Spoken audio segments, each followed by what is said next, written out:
All right, so I'm here with Robbie Hart, junior political science major at University of Massachusetts Amherst. So, welcome, Robbie. Tell me a little bit about yourself. Um, well, I guess the reason why I became a poli sci major, I made the decision back in 2018.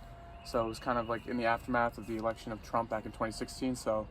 Um, it was kind of hard just not to be interested in politics. And I thought, you know what, I took a government class in my senior year of high school, and I was really intrigued by it. So I thought, might as well make it my major. Do you think Trump being elected has increased the popularity in younger kids getting into the political science field? I think so, because I think it's required like kids my age to mobilize, and to try to fight for people that we want to see elected. Because I think before I don't know why, but I think specifically after Trump, there's definitely been an increase in youth vote and like youth turnout and like youth mobilization. So I think that definitely has played a role. Do you think that with this rise in popularity and young people getting into politics, that we will start seeing a lot younger people getting into high positions?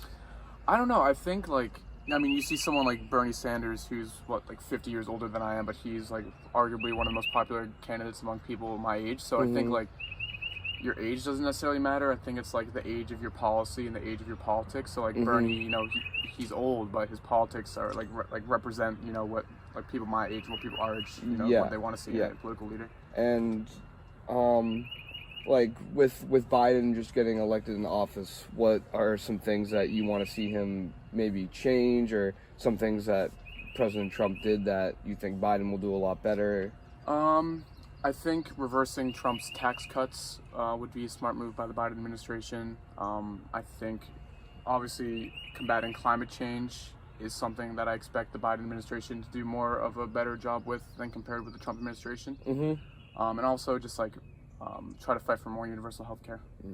And with your major, like, what do you want to do with it once you are done? Well, I'm kind of stuck in between, wanting to work in whether it's the private sector or the public sector. So, nonprofit organizations, like advocacy groups, and then also, maybe like local government, work my way up the ladder. So could you ever see yourself running for an office somewhere down the road? I don't think I see myself running for office. I kind of like being behind the scenes, working strategy, and whatnot, more than being like the main face of a political organization. And one more question: with the way that society and everything is going and at its current rate, with everything that's going on in this country, where do you see the country being in 10 years? Like, what the state of it do you think it's going to be? I don't know. I think that's an impossible question to answer, because if you just look at the last year or so, we've seen so much change in regards to social justice, social reform, political change. So I think in 10 years,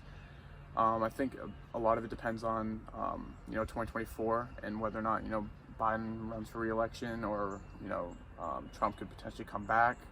And that sentiment from Trump's presidency doesn't just go away. So I think the 2024 election will probably be decisive in figuring out where the country's going to go, whether or not they continue moving away from Trump, or if they revert back to Trump policy, Trump politics.